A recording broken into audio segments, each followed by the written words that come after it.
Here's a quick demo of the first sentence game. This is a fun way of learning about how to captivate a reader, how to hook someone into your story. We'll look at some fiction examples, little nonfiction, and you'll see the principle, though, applies to any type of book that you're writing, and that you want to draw the reader in.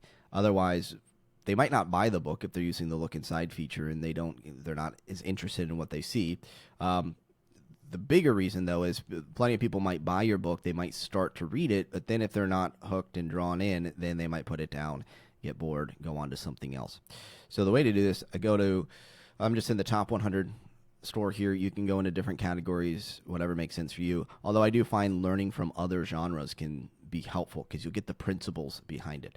So I pulled up a few books at random, not because these necessarily had the best first opening lines, more to pick a variety of different types of books. I started with the first book here, Delicate Escape. And by the way, if you don't know how to find the look inside feature, some people mentioned they couldn't find it. It might be different on different browsers or whether you're logged in or not. But if I go to the Kindle book and I'm logged in, below the cover I see look inside. So click on that. This is the prologue. Starts out with, how many ways could you kill someone in your mind?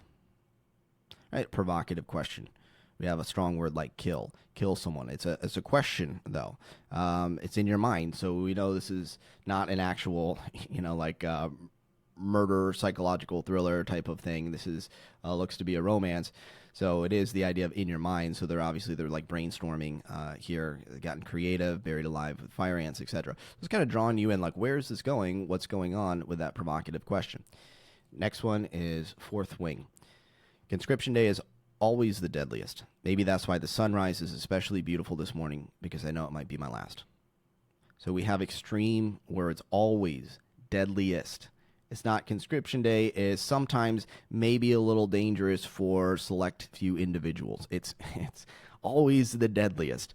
And we kind of have this contrast between deadliest and the sunrise being beautiful, and then the explanation, because I know it might be my last. So we know I'm assuming the protagonist, the narrator, is going to be thrown into something where it might be their last day alive. And so we have life and death stakes right off the bat, first two sentences. Next one up, the bonus. My name is Grace Porter, and I am the personal assistant to Gabrielle Ferreira, CEO of Ferreira Media in New York. And it's the perfect day job, great pay, beautiful office, everything I ever dreamed of, if not for one small detail. I am utterly and hopelessly in love with my boss. So here's not so much the first sentence, but the first paragraph, the first three sentences, and it uses that power of three. You have the setup, which is pretty ordinary. Then you have the next sentence, which is setting up, like, oh, something's about to happen. There's one small detail. What's the twist? Utterly, hopelessly in love with my boss. All right, makes total sense for a romance novel. Next up, the housemaid. If I leave this house, it will be in handcuffs.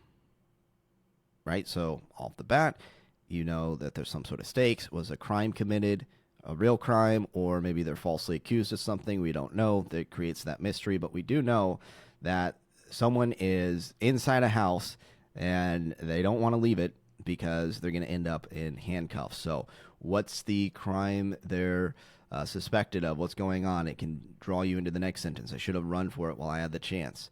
Now my shot is gone. Now the police officers are in the house and they discovered what's upstairs. There's no turning back.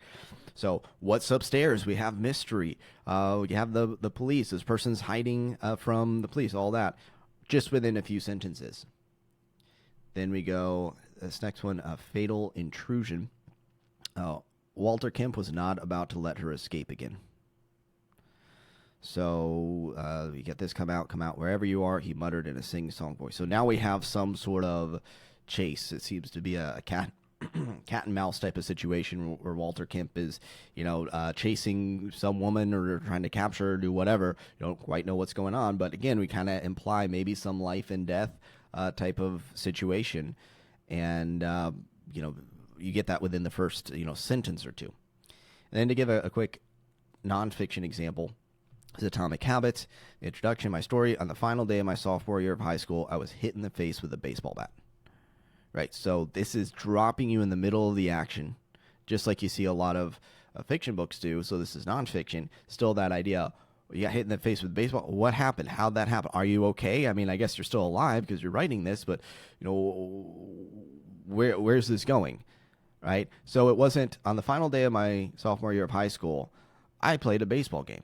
And I step up to, I was sunny day out and blah, blah, blah. It doesn't do all of that. It goes straight into the middle of like the peak intensity, getting hit in the face with a baseball bat.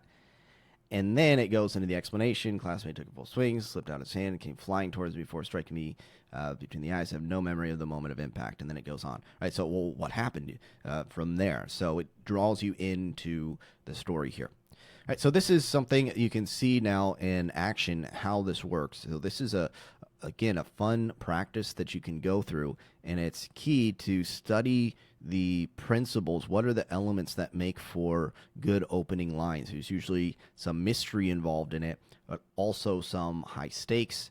Is it a life and death thing? Is it a love thing? What's going on? It sets it up pretty early on. And even if there is a little bit of a setup, there's usually a pretty quick payoff in terms of at least provoking curiosity to draw a person into a book.